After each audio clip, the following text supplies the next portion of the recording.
Queridos irmãos e irmãs, neste 12º domingo do tempo comum,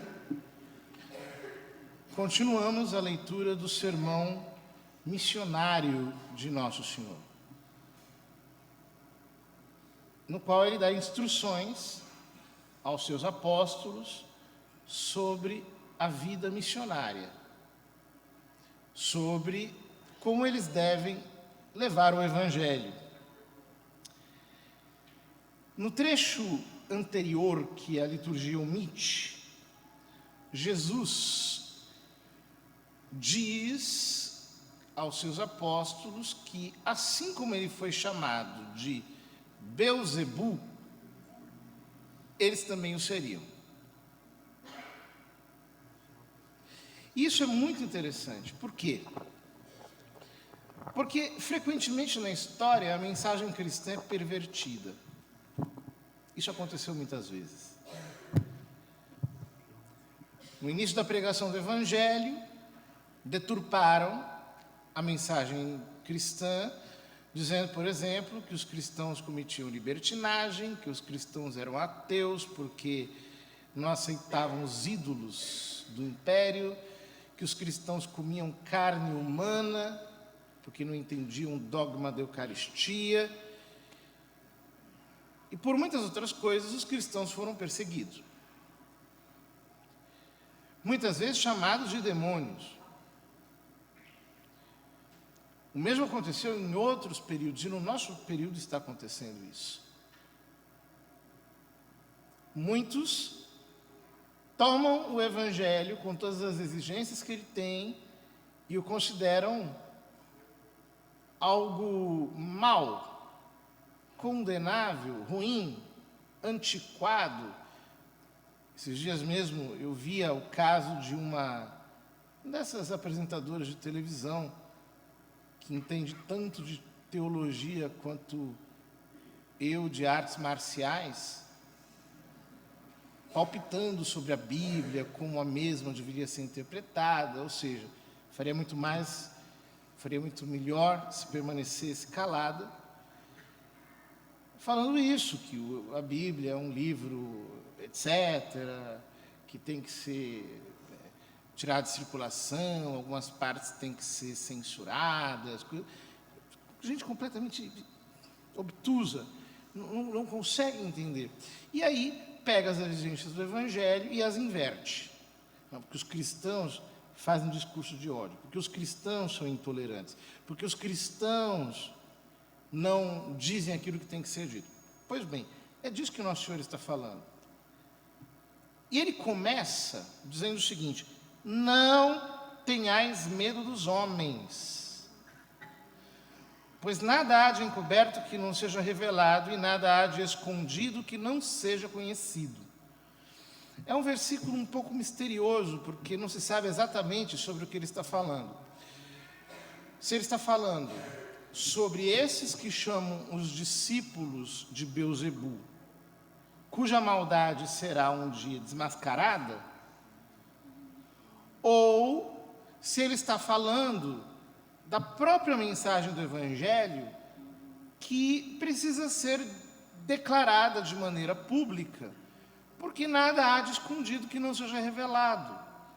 E, portanto, qualquer tipo de secretismo, qualquer tipo de mentalidade secreta, isso não adianta para a igreja, porque um dia isso vai aparecer.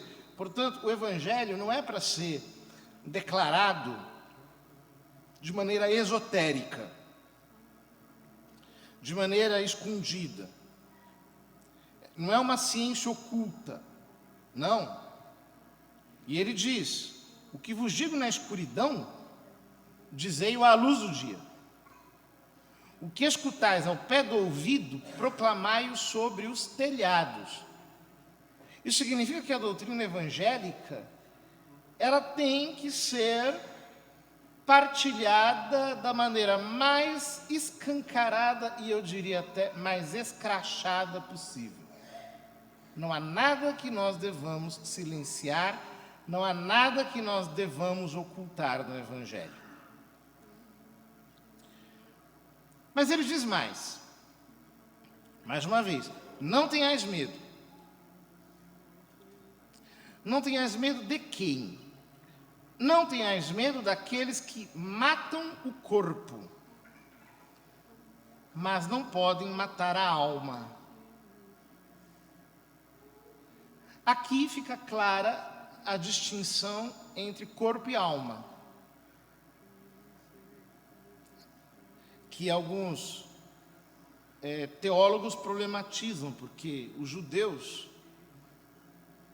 classicamente têm uma visão monista, ou seja, não existem dois princípios, ou dois coprincípios, como na filosofia grega, corpo e alma.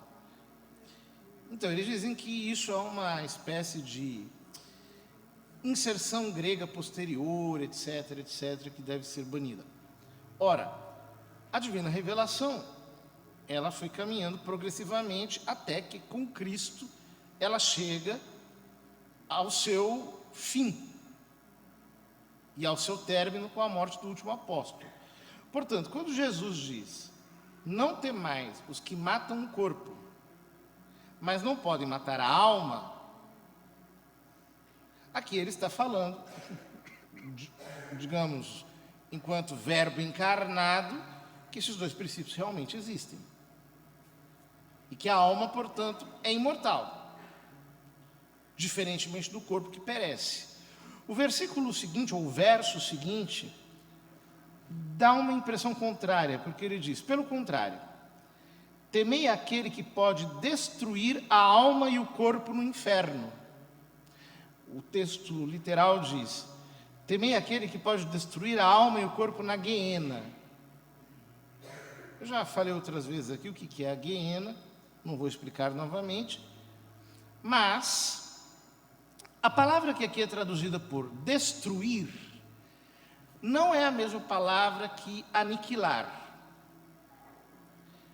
É uma palavra que tem um significado mais abrangente. Então, por exemplo, no Evangelho do domingo passado, nós vimos Jesus dizer, ide antes as ovelhas perdidas da casa de Israel. A palavra perdidas aqui é essa mesma palavra que aqui é traduzida por destruir.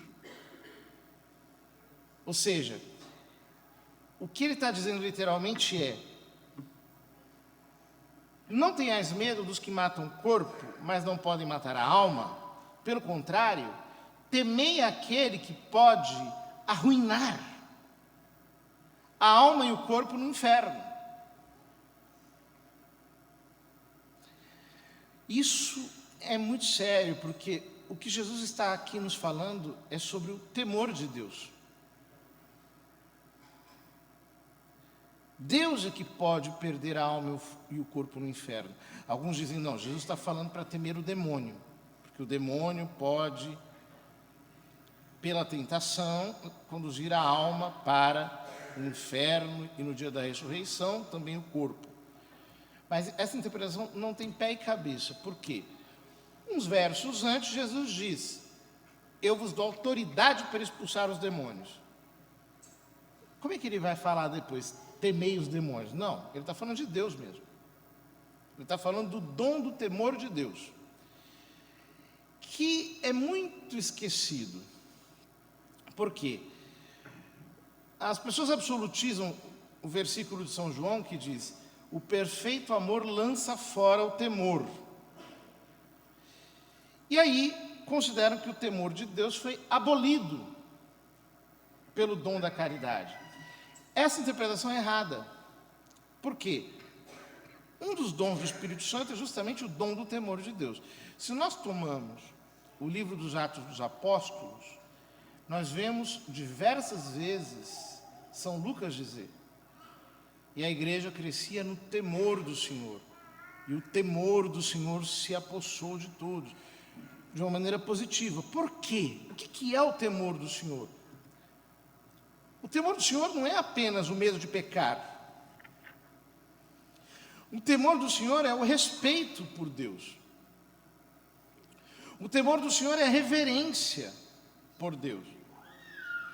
O nosso amor pelo Senhor é um amor intenso, verdadeiro, fervoroso, um amor ardente, porém, não é um amor feito de libertinagens, não é um amor desrespeitoso, não é um amor irreverente, porque Ele é Deus. É um amor feito de adoração, é um amor feito de sujeição, de submissão, de obediência.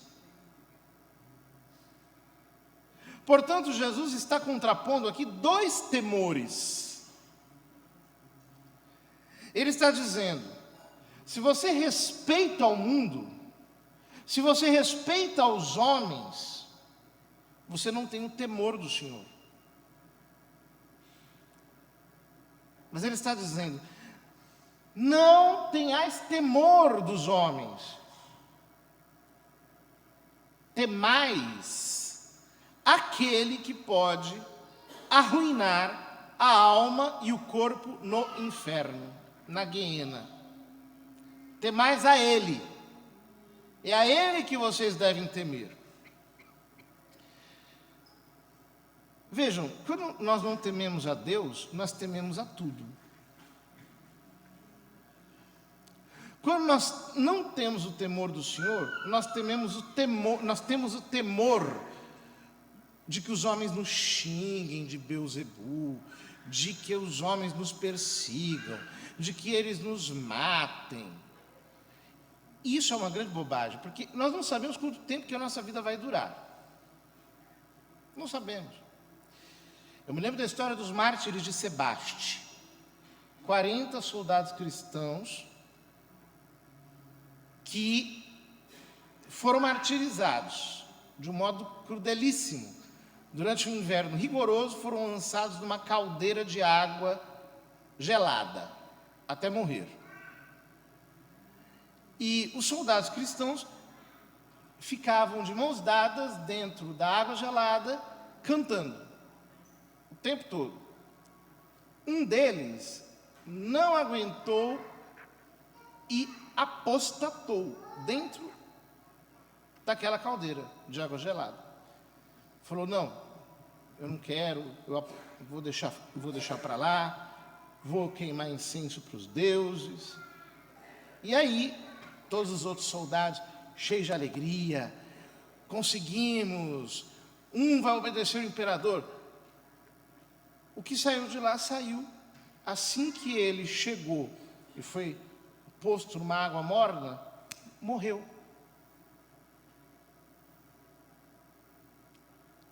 Ele tentou escapar da morte pela apostasia para morrer na apostasia.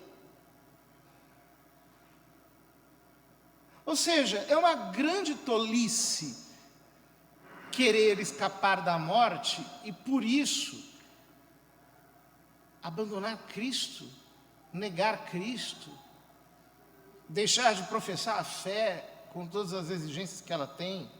Nós não sabemos quanto a nossa vida vai durar. Jesus fala disso. Não se vendem 2 pardais por algumas moedas? No entanto, nenhum deles cai no chão sem o consentimento do vosso Pai. Ou seja, Deus sabe quanto vai durar a vida de um pardal. E, portanto, Ele sabe quanto vai durar a nossa. Nós não podemos temer. O nosso respeito por Deus, a nossa consideração por Ele deve ser maior do que qualquer coisa. E Ele diz: quanto a vós, até os cabelos da vossa cabeça estão todos contados. Essa promessa para mim está fácil de ser cumprida por Deus, né?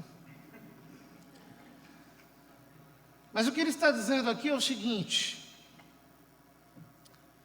está tudo sob controle. Até o cabelo da vossa cabeça, cada fio está contado. Não tenha medo. Eu tenho zelo pela sua vida. Eu cuido de ti. Se você tem compromisso comigo, se você está em aliança comigo, fique em paz. Não volte atrás. Porque o meu cuidado chega a você pelos caminhos mais diversos, há uma providência especial sobre a vida dos crentes, sobre aqueles que têm fé no Senhor, sobre aqueles que têm compromisso com a palavra. Há uma providência especial. Até os cabelos da cabeça estão contados. Não tenhais medo, pela terceira vez ele diz: vós valeis mais do que muitos pardais. A vida daquele que tem compromisso com Deus tem muito valor aos seus olhos, e a morte também, porque a palavra diz que é preciosa aos olhos do Senhor a morte dos seus santos. Embora os homens considerem a morte dos santos uma desgraça, é preciosa aos olhos do Senhor a morte dos seus santos, daqueles que o servem em retidão. E aí conclui Jesus: portanto, todo aquele que se declarar a meu favor diante dos homens, também eu me declararei em favor dele, diante do meu Pai que está nos céus. Essa palavra, todo aquele que se declarar a meu favor diante dos homens, é um termo grego muito sério. É a palavra homologia. Logia significa em grego palavras. Homo quer dizer as mesmas palavras. Então, o que é homologia? Homologia é a confissão da fé. Homologia é declarar, sustentar a mesma declaração diante dos homens. Quando Paulo diz a Timóteo: tu fizeste a tua homologia diante de muitas testemunhas, tu fizeste a tua profissão de fé, a tua declaração, a tua confissão diante de muitas testemunhas. Portanto, homologia é manter a coerência com aquilo que, ao longo de toda a história, os discípulos de Jesus declararam como sendo de fé e de verdade. Quem confessar Cristo, quem conservar a homologia, a mesma declaração, o mesmo testemunho, Cristo, que é o portador dessa homologia,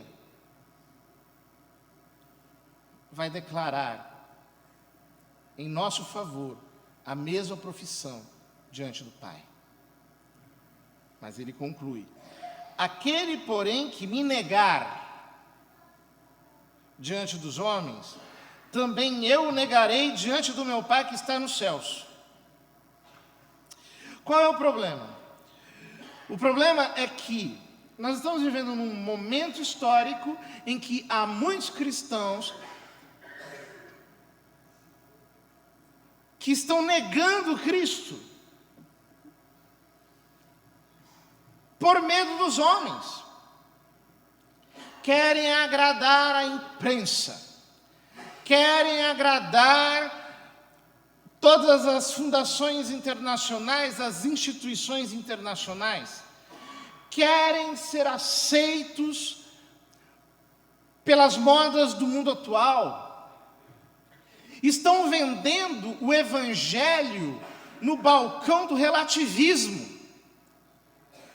estão aguando a palavra com toda essa falsa ética humana e transformando o Evangelho de Jesus Cristo numa subseção daquelas verdades que são agradáveis ao ouvido dos homens prevaricadores da nossa geração.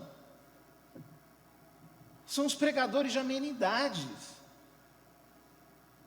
São aqueles que chegam aqui no púlpito falando palavras delicadas, amorosas, de motivação humana, de conforto e aceitação do pecado, que dizem aquilo que agrada aos ouvidos de todos. E aí se tem um pecador completamente obstinado de um lado e um cristão que luta para praticar a santidade do outro, ambos permanecem intocados, porque não é uma palavra verdadeira que mexe, que verdadeiramente tira o homem da sua zona de conforto. É um falso evangelho, é o evangelho da mentira, é o evangelho que se prostra diante de Baal, enquanto não tem consideração por Cristo. É o evangelho de quem tem temor dos homens e não tem temor de Deus. E que por isso se desfaz do mundanismo,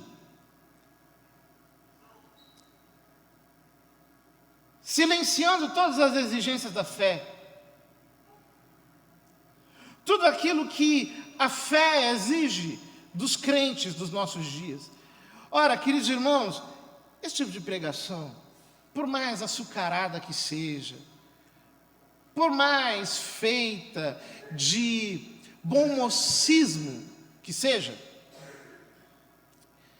não converte ninguém, não traz ninguém para Cristo, não transforma a vida de ninguém, deixa os homens exatamente como eles estão e apenas faz com que a igreja se desvirtue e se transforme numa instituição mundana, exatamente como qualquer outra instituição da terra que não tem relevância alguma.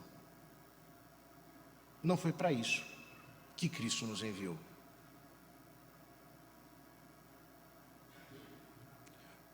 Por que há tantos pregadores que querem agradar os homens ao invés de convertê-los? Por um motivo simples. Para ser pregador do Evangelho, o homem não pode ser covarde. Não temais, diz Jesus. O homem não pode ser covarde. Não pode ser um fracote sem fibra moral que, entregando-se a uma pregação de perfumaria digna de dondocas que só estão pensando na sua própria estética, se acovardam e recuam porque pensam: ah, não, poxa vida, isso vai dar polêmica. Não, aquilo não pode ser dito. Nós temos que modular as palavras, porque se nós não modularmos tudo, as pessoas podem vir atrás de nós, pode acontecer um... Olha, se for para pregar assim, me desculpe, eu vou para casa. Verbum Dei non est ligatum, a palavra de Deus não está aprisionada. Se não for para pregar como os apóstolos pregavam, para dizer o que tem que ser dito, desculpa, eu vou fazer outra coisa da minha vida. Pregadores que não têm fibra moral, que não têm coragem, que são covardes, deveriam se aposentar. É melhor ler a Bíblia e ficar em silêncio do que escutar um monte de pessoas falando o óbvio, o ululante, o politicamente correto, aquilo que poderia ser dito por qualquer pessoa do mundo aí que está por fora de tudo, que nunca estudou catecismo, que não sabe nada da palavra, num programa de televisão no domingo à tarde. Deveriam se aposentar. Porque o Evangelho exige de nós coragem. Pessoas que têm medo de ser xingadas, medo de serem torturadas, de serem presas, de serem... Não entenderam nada, e não entenderão nada, porque não estão pregando para a conversão. O que estão pregando é apenas para agradar as pessoas. E aí, as pessoas não desenvolvem fé, não desenvolvem virtude, e na primeira provação elas abandonam tudo. Não querem saber de nada, não tem fibra, não tem... porque não absorveram o Evangelho de Jesus Cristo. Agora, por que nós temos covardia? Por que muitos pregadores são covardes? Por que nós nos acovardamos? Por um motivo muito simples. Porque somos vaidosos. Queremos aplausos. Quer falar bonitinho para ser aplaudido. Quer falar dentro do consenso para adquirir um lugar de prestígio, para adquirir uma posição. Então, sempre fala dentro daquela média. Não, poxa vida, eu não posso permitir que as pessoas me questionem aonde vai ficar a minha imagem. Eu tenho que comover as pessoas para se sentirem bem, porque assim elas vão gostar de mim, vaidosos. Não estão anunciando Cristo, estão apenas projetando-se a si mesmos. E como tem gente que gosta disso? Por quê? Porque a nossa geração é feita de hipocrisia.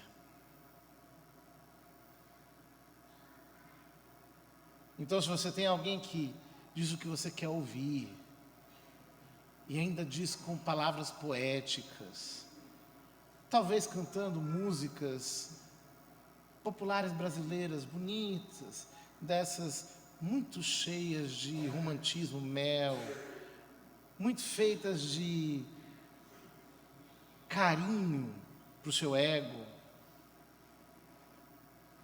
Aí você se sente tão bem, você volta para casa tão confortado, mas como um filho do inferno, que está apenas amaciando a carne para o dia do abate. Não tenhais medo dos que matam o corpo,